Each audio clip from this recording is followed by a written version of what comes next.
Hello, and welcome to a tour of the Hyde Park Corner Tube Stop. Hyde Park is one of the most beautiful and scenic places in all of London, and we are so lucky that it is only 3 stops away from the Gloucester Tube Station. After using your Oyster card to swipe into the station, take a left and head way underground towards the eastbound Piccadilly line. It only takes about 10 minutes on the tube to get to the famous Hyde Park corner.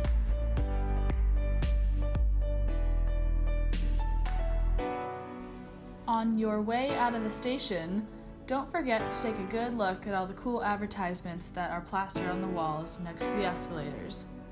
Who knows, you might find a movie, play, or concert that you are interested in attending. Welcome to Hyde Park! Let's take a look around at what this place has to offer. Upon immediately exiting the station, we run into walking bus tours and food kiosks. Clearly, this is a place for tourists.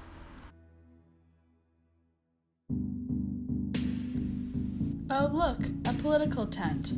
Clearly, this is a place where people feel comfortable to come and share their ideas with the world. Every day, thousands of pedestrians cross this road and stroll into Hyde Park. This tube stop is right in the middle of a busy intersection, so be careful not to get hit by cars or buses, as the drivers here are not as forgiving as they may be in Boston. Right outside the tube stop, there's a square that has several monuments that are dedicated for a variety of reasons. The first monument that we notice is the massive Wellington Arch, which was actually the original entrance to Buckingham Palace, which isn't too far from the Hyde Park tube station. Now this arch represents Wellington's defeat of Napoleon. Next we have the Australian War Memorial that commemorates all of the Australian people that lost their lives fighting for the United Kingdom in the First and Second World Wars. Following that is the Royal Artillery Memorial that signifies the violence and loss of life that took place in the First World War. As we can see, the first part of Hyde Park is predominantly statues that either commemorate tragedy or victory. Every day, thousands of people either walk or bike ride through this square on their way to and from Hyde Park. Yet, beyond the square, we can find a variety of monuments and memorials that are just as important as those in the main square. This monstrous memorial was commissioned by Queen Elizabeth II to commemorate the soldiers' lives who were lost in World War II.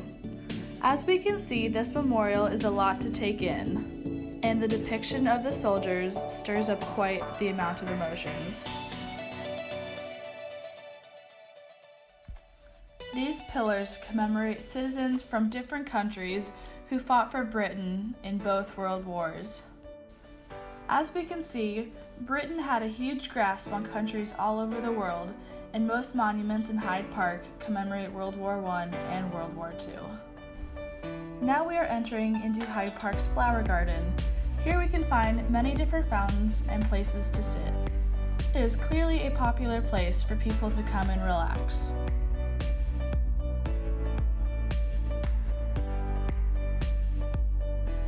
It may cost money to use the tube to get to Hyde Park Corner.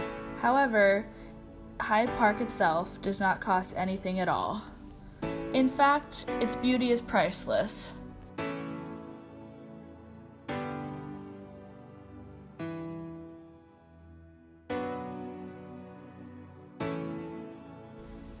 In total, Hyde Park is 625 acres, and it contains different scenery for everyone to enjoy. Families, friends, and lovers can be spotted walking through the long winding paths with no final destination in mind. That's the beauty of Hyde Park.